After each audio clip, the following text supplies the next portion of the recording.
for a camping adventure? Girl Scout camps have many resources to help you and your girls get into the great outdoors.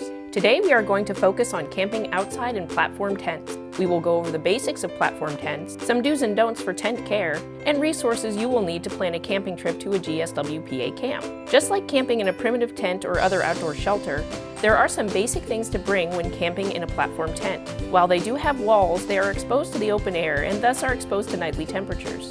Remember to bring a warm sleeping bag, a sheet for the mattress, pillow, warm layers, and a flashlight. Seek out your council's outdoor skills, guides, and trainings for more information about packing for camping trips. So what is a platform tent exactly? Platform tents are unique in that they are raised off the ground, often on cinder blocks or wood, and have wooden floors. This allows the camper to be out of the dirt and mud and gives the tent a strong foundation. Most camps have at least one tent unit that is ADA accessible, so instead of steps up to the main tent platform, there's a ramp or other access point.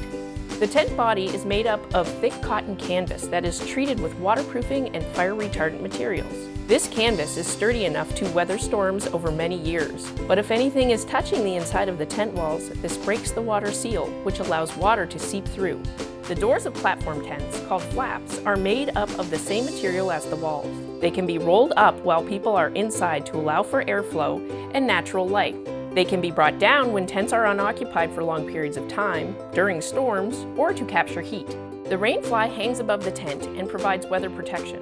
There should always be an airspace in between the rainfly and the walls so that the water won't soak through the roof of the tent. Tents are lashed to their platforms and frames with pieces of cord. Some cords are left in place at all times, such as the rope holding the tent to the frame for support, but others can be tied and untied, such as door and wall cords and storm lashing cords. Tents are often arranged in a unit of several of the same style of tent. Most platform tents hold between 3 and 6 people, depending on the size of the platform and the size of the cot. Tying the wrong knot is one of our most common platform tent issues. Make sure to use a slip knot when tying up tent flaps. To tie a slip knot, take a loop of rope, also called a bight, twist it once, and pull some of the tail through. This creates a loop that can be pulled in one direction to tighten, but most importantly can be pulled in the other direction to loosen. This allows you to adjust knots if they get wet and when you want to raise or lower a flap. Ropes and cords should be tightened daily.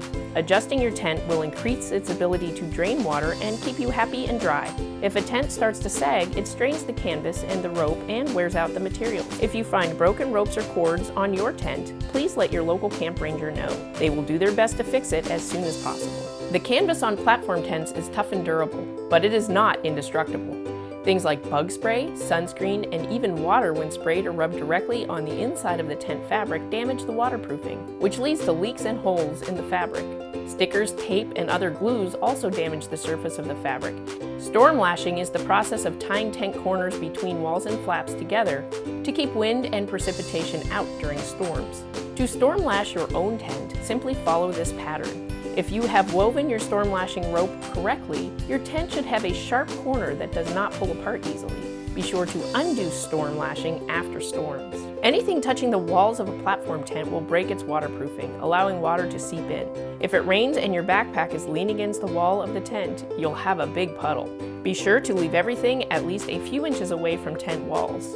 If you are in your tent and you want some natural light, a fresh breeze, or to see the outdoors, you will need to roll up your flaps. There is a nice, neat way to do this so your flaps don't end up falling down. First, fold over both corners in together. Then take the storm lashing rope and tuck it under one of the corners. Starting from the bottom straight edge, roll the flap nice and tight. You will begin to roll at an angle, as the door openings of the tent are angled. You will know when you have rolled high enough when the ties hang down enough to tie around your rolled bundle of tent flap. Get a buddy to help hold your rolled up flap and tie a slip knot to secure it. We want to keep animals out of our tents, so dropping the flaps is a perfect way to keep your belongings safe from the wind, the occasional sprinkle, and prevent unwanted visitors. Platform tents have cots to sleep on, but there aren't any sheets or blanket. Be sure to bring a sleeping bag to stay warm at night. Things like electric heaters, gas lanterns, candles, and other sources of heat or flames are very dangerous inside a tent. Tents are made of fabric. For the safety of all of our campers, do not have any heat sources inside the tents. Use a flashlight to guide your way. Hang all wet towels, bathing suits, or clothes on a clothesline. All tent units have some sort of rope for a clothesline. The wood and ropes that support platform tents are strong, but they will not last forever. Hang clothes on a clothesline instead. Try and keep your own belongings under or near your bed and separate from other campers. A handy tip is to keep your glasses and flashlight in your shoes at night. If you need to get up and use the restroom, you will have all of the necessary tools at your feet.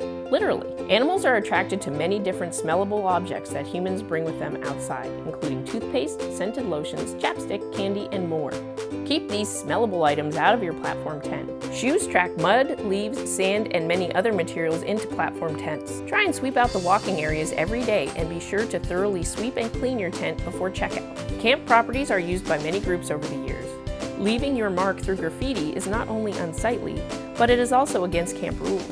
If the Girl Scouts find out that your troop carved or wrote their names into tents, pavilions, trees, or anything else at camp, your troop might not be allowed to come back. If you have any issues with your tent, unit, or other part of your campsite, reach out to the camp ranger. They love their camps, and they need help finding smaller problems. Now that you know the ins, outs, do's, and don'ts of platform tents, you're probably wondering how you can reserve a campsite and go on your own camping adventure. Visit GSWPA.org and click on the Camps tab.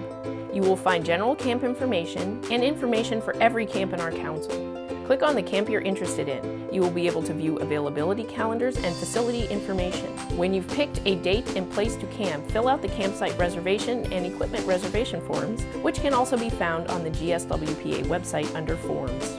Any questions regarding renting GSWPA campsites or equipment can be directed to camprentals@gswpa.org. Thank you for taking the time to review proper usage of platform tents. You're now ready to start your very own outdoor adventure at a GSWPA camp.